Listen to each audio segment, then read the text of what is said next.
আসসালামু আলাইকুম।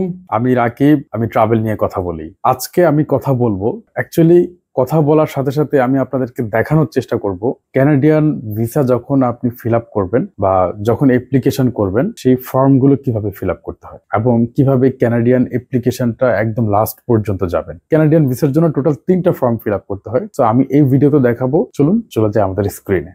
ওকে, তো আমরা চলে আসলাম আমাদের কম্পিউটার স্ক্রিনে। আমরা একে একে করে প্রথম ফর্ম এবং দ্বিতীয় ফর্মটা আমরা দেখেছি কিভাবে ফিল আপ করতে হয়। তো আমরা এখন তৃতীয় ফর্মটা কিভাবে ফিল আপ করতে হয় সেটা দেখব। তো আমরা চলে যাব আবারও সেই জিসিকে আইডিতে গিয়ে আমরা ডকুমেন্টগুলো আপলোড করে যেই পোর্শনটাতে সেই পোর্শনে চলে আসব এবং এই যে এখানে অপশনাল ডকুমেন্টের এখানে এসে শিডিউল 1 IMM 5257 এই ফর্মটা আসবে। এই ফর্মটা আমরা এখন ফিল আপ করবো। আগে আমরা ডাউনলোড করে নিই। ওকে, ডাউনলোড করে নিলাম এবং আমরা ওপেন করব হচ্ছে ডাউনলোডের ফোল্ডার থেকে ডিরেক্টলি। ওকে, দেখতে পাচ্ছেন এই ফর্মটা অনেকটা আগের একটা ফর্ম আছে, ওইটার সাথে এটা কানেক্টেড একটা ফর্ম। প্রথম যে ফর্মটা আমরা ফিল আপ করেছিলাম ওই ফর্মটার সাথে এটা কানেক্টেড। অ্যাকচুয়ালি সবগুলোর সাথে কানেক্টেড। সো এটা একটা ইম্পর্টেন্ট ফর্ম। এখানে আপনার ট্রাভেল হিস্ট্রি হতে শুরু করে এভরি ডিটেলসগুলো এখানে বসাতে হয়। সো স্টার্ট করি আমরা। দেখতে পাচ্ছেন যে কি এটা ফিল আপ করছে। হ্যাঁ, আপনারা যদি অনেকে একসাথে ফিল আপ করেন, ফ্যামিলির কয়েকজন একসাথে ফিল আপ করেন, সো যিনি প্রিন্সিপাল অ্যাপ্লিক্যান্ট হবে তার হবে এখানে, যারা বাচ্চা বা ফ্যামিলি অন্যান্য কেউ থাকবে তাদের ফর্মটা হবে এখানে টিকমার্ক হবে। সো যেহেতু উনি একাই ফিল আপ করছে, একাই ট্রাভেল করবে, একাই অ্যাপ্লিকেশনটা করছে, সো উনি প্রিন্সিপাল অ্যাপ্লিক্যান্টই হবে। ফ্যামিলি নেম দিয়ে দিচ্ছি আমরা, গিভেন নেম দিয়ে দিলাম, ডেট অফ বার্থ দিয়ে দিই, তারপর আগেই বলেছিলাম ইউসিআই নাম্বারটা, যেহেতু প্রথম অ্যাপ্লিকেশন ইউসিআই নাম্বার থাকবে না, এটা অ্যাপ্লিকেশনটা সাবমিট করার পর অটোমেটিক্যালি জেনারেটেডলি এটা ক্রিয়েট হয়ে যাবে। সো আপনি কোনো মিলিটারি সার্ভিস দিয়েছেন কিনা সেটা জানতে চাচ্ছে, সো নো হবে। Have you ever witnessed participant in a treatment prisoner civilians, এটাও নো হবে।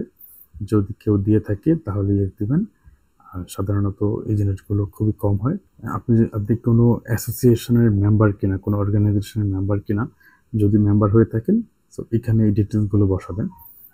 অনেকে লায়ন্স ক্লাব, রোটারি ক্লাব, বিভিন্ন ক্লাবের মেম্বার হয়। সো আপনারা বিভিন্ন সোশ্যাল অর্গানাইজেশনের সাথে যুক্ত থাকে, খুবই ভালো জিনিস এগুলো। যদি এরকম কোনো কিছু হয় আপনারা দিয়ে দিতে পারেন। আবার অনেকে পলিটিক্যাল পার্টির সাথে থাকে, লুকানোর কোনো কিছু নাই, আপনারা চাইলে ওই জিনিসগুলো এখানে দিয়ে দিতে পারেন। সো যেহেতু ওনার কোথাও এই জিনিসগুলো নাই, সো নো দিয়ে দিচ্ছি।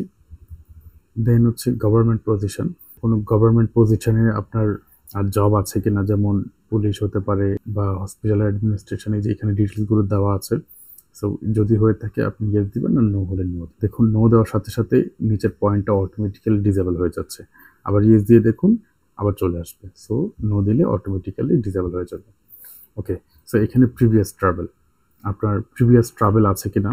অবশ্যই আমরা বলবো ক্যানাডাতে অ্যাপ্লিকেশন করার আগে মিনিমাম 5 থেকে 7টা কান্ট্রি ট্রাভেল করে দেন ট্রাভেল করেন আর অ্যাপ্লিকেশনটা করেন। সেক্ষেত্রে আপনার ভিসা পাওয়ার চান্সেসটা বেড়ে যাবে। আর যেহেতু ওনার মোটামুটি অনেকগুলো কান্ট্রিতে যাওয়া আছে, সো আমি ভিসা এই ভিডিওটা অনেক লম্বা না করে আমি জাস্ট একটা ফর্ম ফিল আপ করে বা একটা ডিটেলস ফিল আপ করে আমি শেষ করে দিচ্ছি। সো উনি থাইল্যান্ডে গিয়েছিল 2023 সালের মার্চ মাসে এবং ফিরে এসেছিল 2023 সালের মার্চ মাসেই, যেহেতু উনি হয়তো বা 10 থেকে 12 দিন ছিল। এবার কান্ট্রি থাইল্যান্ড, লোকেশন কোথায় কোথায় গিয়েছে, সো ফুকেট, পাটায়া এবং ব্যাংকক। সো এই জায়গাগুলো গিয়েছে, এই জায়গা যতগুলো জায়গা যাবে সবগুলো ডিটেলস আপনার এখানে দিয়ে দিবেন। সো এটা স্ট্রং করবে আরও আপনার অ্যাপ্লিকেশনটা। আর পারপাস অফ ট্রাভেল হবে ট্যুরিজম। ব্যাস, এরপরে আপনি যতগুলো কান্ট্রিতে গিয়েছেন প্রথম থেকে শুরু করে লাস্ট পর্যন্ত সবগুলো, যে এখানে অ্যাড মোড দিয়ে দিয়ে আপনি সবগুলো ডিটেলস বসাবেন, কোনোটা কান্ট্রি বাদ দিবেন না। একদম বাদ দিবেন। আর এখানে দেওয়া আছে আপনি কতদিন পর্যন্ত ট্রাভেলগুলো, আপনার কারেন্ট অ্যাপ্লিকেশনটা 18 বছর থেকে শুরু করে লাস্ট 5 ইয়ার্স পর্যন্ত আপনি যতগুলো কান্ট্রিতে গিয়েছেন সবগুলো ডিটেলস এখানে বসাতে বলা হয়েছে। সো ওই ডিটেলসগুলোই বসাবেন। 5 বছরের আগে যেগুলো ওগুলো বসানো দরকার নেই। তারপরে আগের মতো করেই আপনারা এই ফর্মটাকে ভ্যালিডেট করবেন।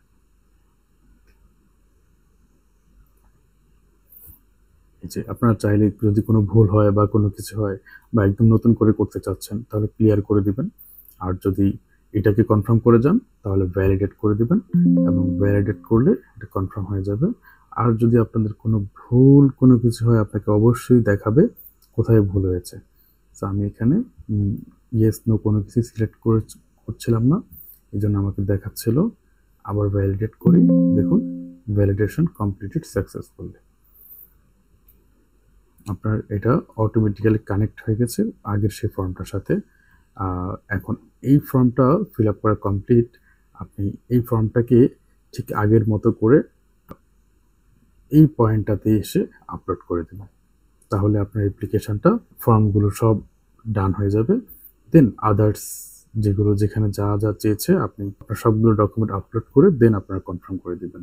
সো আশা করছি আপনারা বুঝতে পেরেছেন কিভাবে আপনারা ফর্মটা ফিল আপ করবেন। ফর্ম ফিল আপ করে আপনারা কিভাবে আপলোড করবেন A to Z সবকিছু আমি এই ভিডিওতে দেখানোর চেষ্টা করেছি, স্টেপ বাই স্টেপ প্রথম থেকে লাস্ট পর্যন্ত। ক্যানাডিয়ান টোটালি ভিসা প্রসেস করার জন্য A to Z যতগুলো প্রসেস আছে, যতগুলো স্টেপ আছে সবগুলো দেখানোর চেষ্টা করে যাচ্ছি। এবং এই ভিডিওর পরে একদম ভিসাটা সাবমিট পর্যন্ত আমি আরো কয়েকটি ভিডিও করব, আপনারা আশা করি সেই ভিডিওটা দেখতে পারবেন। আশা করছি আপনারা নিজেরাই আপনাদের ফর্ম ফিল আপ করতে পারবেন এই ভিডিওটা দেখে। আশা করি এই ভিডিওটা আপনাদের খুব হেল্পফুল হয়েছে। সো ভালো থাকবেন সবাই, শুভ হোক আপনাদের পথ চলা।